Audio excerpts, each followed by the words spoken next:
45 milliards de francs CFA, c'est le montant prévu pour financer la modernisation de l'administration publique. Des réformes engagées depuis 10 ans portent déjà leurs fruits.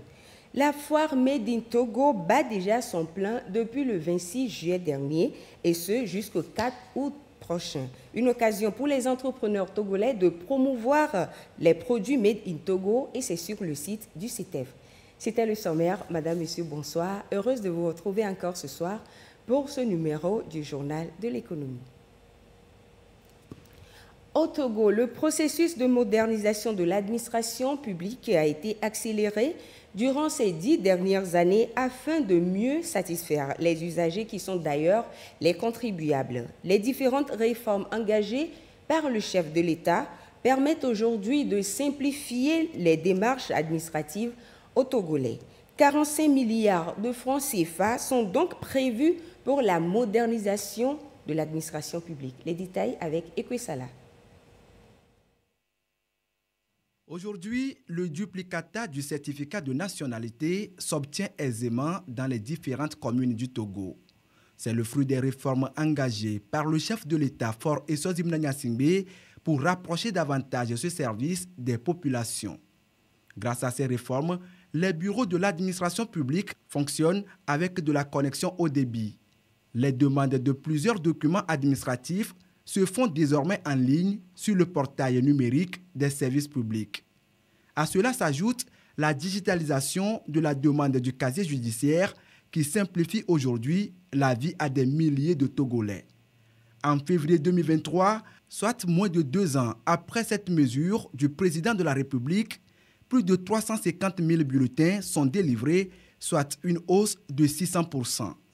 La moyenne annuelle étant de 50 000 bulletins délivrés avant la réforme. Tout ceci illustre les avancées du Togo vers l'efficacité de son administration publique et la transparence dans la gestion des affaires. Sur la voie de la modernisation de l'administration publique, bien d'autres mesures à forte capacité de transformation sont prises par le chef de l'État, Faure Essozi Mnagna-Singbe. Entre autres mesures, l'intégration des technologies numériques pour des pratiques de gouvernance plus modernes et au goût des citoyens. En juillet 2024, la Banque mondiale a signé avec le Togo des accords de financement évalués à 298 millions de dollars, l'équivalent de 180 milliards de francs CFA. 120 milliards de francs CFA de ce financement sont alloués au projet de développement inclusif grâce à l'accès à l'électricité. 13,8 milliards de francs CFA au projet de cohésion sociale des régions nord du golfe de Guinée-Kozo et 45 milliards de francs CFA au programme de renforcement du secteur public pour la prestation des services. Ce programme destiné à l'amélioration de la gestion des ressources humaines et des finances publiques se focalise sur la modernisation de l'administration publique, la digitalisation de la collecte des recettes fiscales et l'augmentation des paiements numériques. Il intervient dans un contexte où l'Office togolais des recettes OTR fait des prouesses en matière de mobilisation des recettes. Au premier trimestre 2024, l'institution a collecté 207 milliards de francs CFA de recettes fiscales contre 176,8 milliards de francs CFA en 2023 sur la même période, soit une hausse de 17%. Ces différentes réformes rendent l'administration publique togolaise de plus en plus performante au service de la population. Et c'est donc parti pour la foire Made in Togo édition 5 qui bat déjà son plein depuis le 26 juillet dernier au CETEF Togo 2000. Des exposants, des jeunes entrepreneurs sont donc présents pour faire des produits locaux un levier de développement socio-économique. Et déjà, quelques visiteurs venus soutenir les entrepreneurs togolais nous livrent leur avis et c'est avec Eli Agbanyedao. Acheter et consommer les produits Made in Togo entre de plus en plus dans les habitudes des Togolais. Et ils peuvent compter sur les jeunes entrepreneurs qui ne manquent pas d'innovation et de créativité. À la foire Made in Togo, 5e édition, plusieurs de leurs produits et services sont appréciés par les consommateurs. Je suis venue, j'ai découvert des produits et des articles très intéressants. J'ai décidé d'en prendre quelques-uns. Et puis surtout la moutarde. Et ce qui est intéressant, c'est que c'est déjà moulu. c'est facile à utiliser. J'ai également pris un sachet de farine, c'est Minagro, pour faire du foufou. Donc en 10 minutes, voilà, quand l'envie du foufou me prend, je peux facilement faire mon foufou. J'ai mon foufou sans piler. Donc je peux me lever à 1h du matin et faire mon foufou, manger, retourner me coucher. Lorsqu'on était venu, on était un peu joyeux, on a vu ce que les Togolais ont créé. Et puis, intéressant quoi. J'ai vu des chaussures qui m'ont intéressé, j'ai payé quelques-uns, puis des bracelets et autres.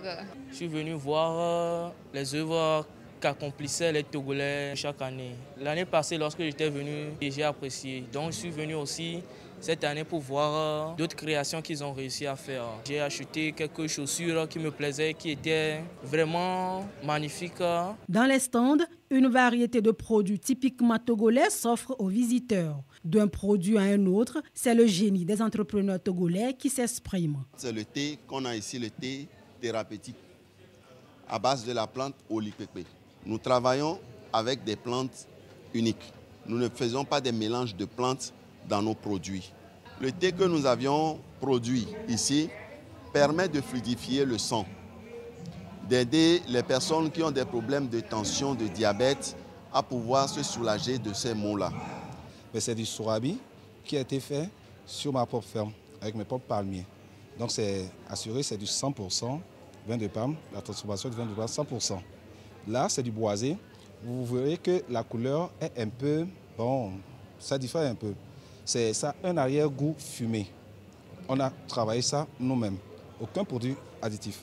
Landa Chotoum, c'est du Chotoum de Afiti qu'on a fait à Landa. Landa, c'est un village dans le nord qui sont spécialisés dans la production de cette moutarde africaine. Les vieilles de Landa sont vraiment spécialisées dans cette production. Consommer les produits locaux et artisanaux, c'est soutenir les petits commerçants dans leurs activités génératrices de revenus. C'est aussi contribuer à l'essor de l'économie nationale. Les portes de la foire Made in Togo restent ouvertes jusqu'au 4 août 2024. Les ministères passent au peigne fin les différents axes du budget vert exercice 2025.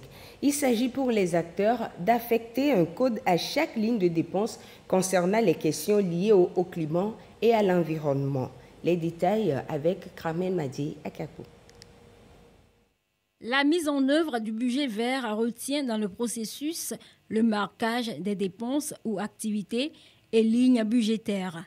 Ainsi, en prélude aux travaux d'élaboration du budget vert exercice 2025, les ministères retenus dans la mise en œuvre du budget vert sont conviés depuis le 22 juillet à effectuer le marquage climat et environnement de leurs dépenses et lignes budgétaires.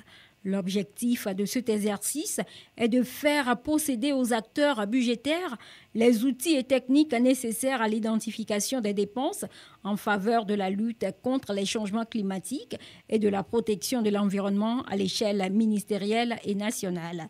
Le marquage consiste à affecter un code à chaque ligne de dépenses dans le budget selon que celles-ci correspondent aux principaux axes du budget vert. Le climat ou l'environnement, ou répondent à l'un des segments, adaptation, atténuation, biodiversité, eau, pollution et déchets. Ainsi, pour le budget vert 2025, 22 ministères et 2 institutions sont retenus pour l'exercice de marquage des dépenses. Ils attribueront pour les dépenses un caractère favorable et ou défavorable lorsqu'elles contribuent positivement ou négativement à atteindre un objectif vert ou revêtir un caractère neutre lorsque la dépense n'a aucun impact sur l'objectif et l'un des segments du budget vert. L'activité de marquage climat et environnement des dépenses budgétaires des ministères est effective grâce au soutien financier du PNUD qui s'est engagé aux côtés du gouvernement dans la gestion des finances publiques sensibles au changement climatique et à l'environnement. Les résultats issus des travaux de marquage permettront ainsi l'élaboration du budget vert exercice 2025. Aujourd'hui, dans notre rubrique Le temps de l'entrepreneur, nous faisons un focus sur une jeune entrepreneur qui transforme les noix de palme en huile rouge et d'autres dérivés. Ce soir, découvrons ensemble l'huile rouge de chez nous avec Edwige Atapa-Bassabi. Dans les vitrines de cette boutique, de l'huile de palme uniquement produite au Togo. C'est la spécialité de Yawa depuis quelques années. Elle a décidé d'entreprendre dans ce secteur en s'inspirant de sa mère, qui demeure une référence dans la fabrication de cette huile. J'ai commencé il y a 2 ans et j'avoue que sur le marché, le produit est vraiment apprécié parce que c'est un produit qu'on connaît, mais seulement on ne le connaît pas sous cette forme-là. Donc quand les gens ont vu, ils ont tous apprécié. La particularité, c'est que moi-même, je fais la production. Je sais où c'est produit. Et ce que je fais, je sers que l'huile fraîche. C'est-à-dire que je n'ai pas un stock où l'huile a fait des années ou bien l'huile a duré. Donc, c'est des productions très fraîches et contrôlées. Donc, la qualité y est. L'huile rouge colle sur la langue. Pourquoi ça colle sur la langue? C'est la conservation. Normalement, l'huile rouge doit être conservée à l'abri de la lumière. C'est les rayons solaires qui font que ça colle à la bouche. Donc, normalement, si vous prenez votre huile et vous la gardez dans un lieu où il n'y a pas le soleil, la lumière solaire, ça peut faire 1 an. L'huile de palme est consommée dans de nombreux pays africains, dont le Togo. Pour les sauces, Akos en fait toujours recours. Je suis venue acheter l'huile rouge chez Tata parce que j'ai essayé d'autres huiles rouges. La qualité est tellement différente, mais quand j'ai essayé pour elle, là, c'est trop bon. J'ai préparé la sauce d'adémé, j'ai préparé la sauce du gombo, boma. J'ai même mangé avec ma main. C'était trop bon, ça ne colle pas sur la langue, quoi. Comme Akos, plusieurs Togolais consomment l'huile de palme, surtout pour leurs nutriments. Cette huile protège le foie et améliore les fonctions immunitaires.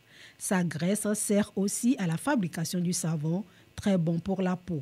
Je fais l'huile rouge et puis je fais le produit dérivé qui est le savon noir, qui est fait à base d'huile rouge également. C'est un produit naturel, 100% naturel.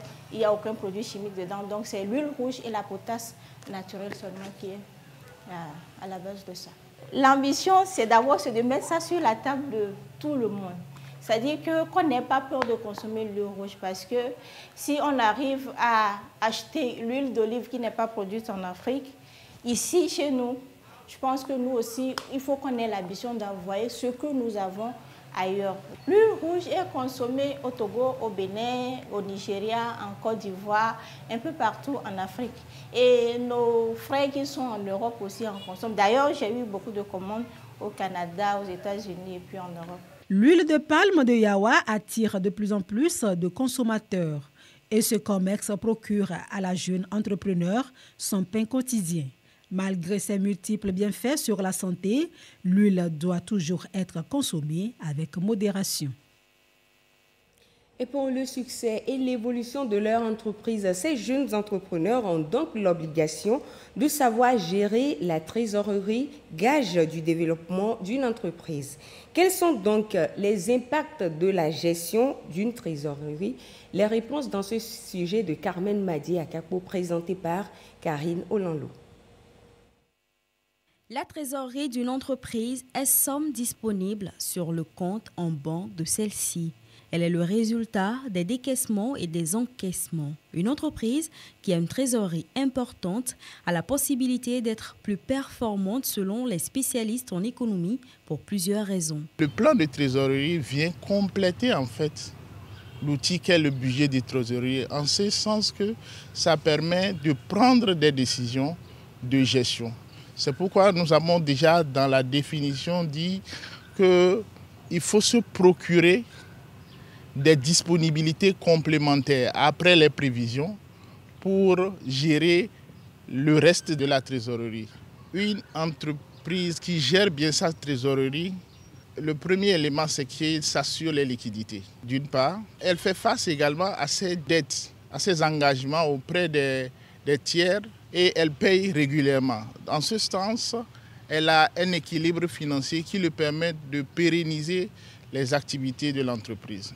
Une entreprise qui dispose d'une importante trésorerie a la capacité de financer de nouveaux projets et de réaliser des investissements sans avoir recours à l'emprunt bancaire plus coûteux. C'est donc un facteur qui favorise la croissance et la performance d'entreprises. Il y a les escomptes des effets, il y a le crédit fournisseur, il y a les lignes de crédit qu'on pourrait avoir.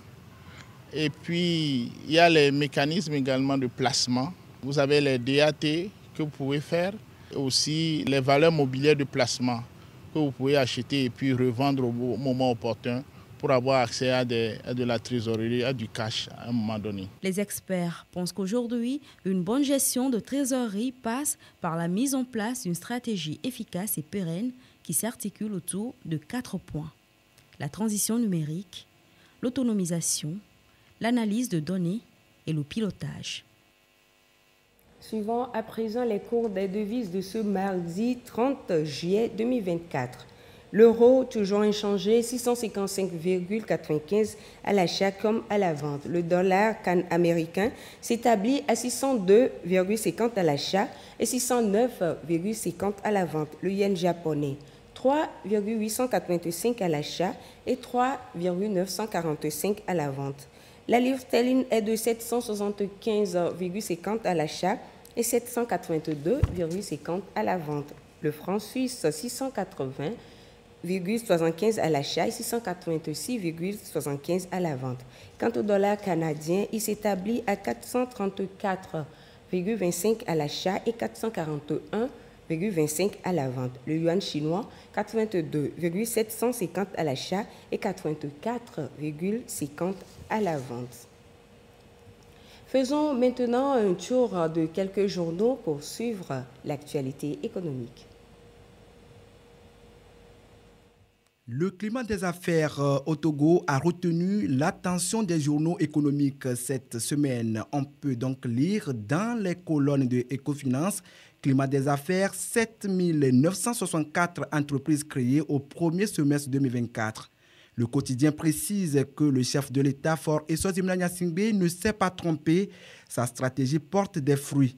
Sur sa recommandation, un guichet unique pour centraliser les formalités administratives de création d'entreprises a été mis en place. C'est le centre de formalité des entreprises. Le journal soutient qu'autrefois, le prix de création d'une entreprise était estimé à 262 000 francs CFA contre 30 000 francs CFA de nos jours. Union pour la patrie, de son côté, a plutôt parlé de la loi des finances 2025. Le bi-hebdomadaire parle d'un budget vert en préparation. Le journal affirme que depuis cette année, le Togo s'est engagé à titre exceptionnel avec 9 ministères à l'exécution de budget vert. Il s'agit de financement des projets destinés à la protection de l'environnement et à la lutte contre le changement climatique. Le budget vert, encore appelé budget sensible au climat et à l'environnement, est une nouvelle présentation des recettes et dépenses budgétaires selon leur impact sur le changement climatique et sur l'environnement. Économie et développement, lui, a consacré une colonne de son journal à la dette africaine. L'hebdomadaire note que l'Organisation des Nations Unies appelle à une implication de l'Afrique pour trouver la solution nécessaire. Et nous clôturons ainsi ce journal consacré à l'actualité économique. Merci de nous avoir suivis. Bonsoir chez vous.